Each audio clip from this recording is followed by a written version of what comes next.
বন্ধুরা দেখো, তোমাদের কাছে একটা নতুন জিনিস শেয়ার করতে চাই।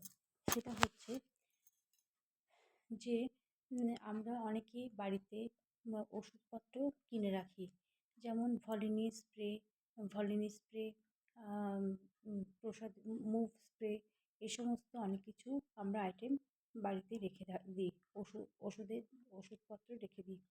এই সমস্ত ওষুধপত্র আমাদের কি কাজে লাগে? বাতের ব্যথা কমানোর জন্যে লাগে। হাতে পায়ে ব্যথা হয়, কোমরে ব্যথা হয়, ওই জন্য লাগে।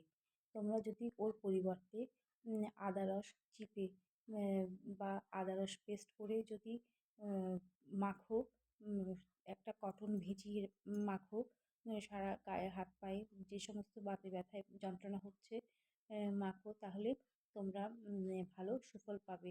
আর সেই জিনিসকে সংগ্রহ করার জন্যে একটু তেল মিশিয়ে ফ্রিজে সংগ্রহ করে রেখে দেবে, বা এয়ারটাইটযুক্ত কোনো কন্টেনারের ভেতর রেখে দেবে তেল মিশিয়ে। তাহলে তোমরা অনেক দিন সংগ্রহ করতে পারবে।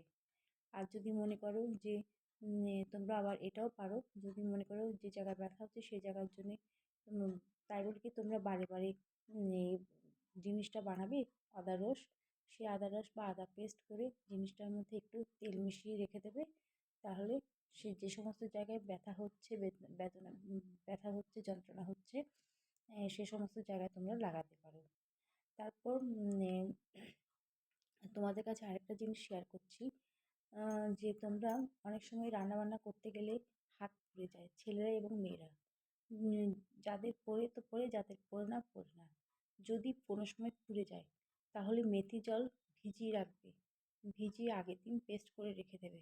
সেই মেথি পেস্টটা রেখে দেবে। সেই মেথি পেস্টটা করে, পেস্ট বা মেথি জলটা, মেথির জল না, মেথি পেস্ট করে রেখে দেবে তেল মিশিয়ে। সেই সেই মেথি পেস্টটা যে জায়গায় পোড়া অংশটা রয়েছে সে জায়গায় মাখিয়ে রেখে দেবে, তাহলে ভালো সুফল পাবে। তাহলে আজকের মতন আসি। নমস্কার।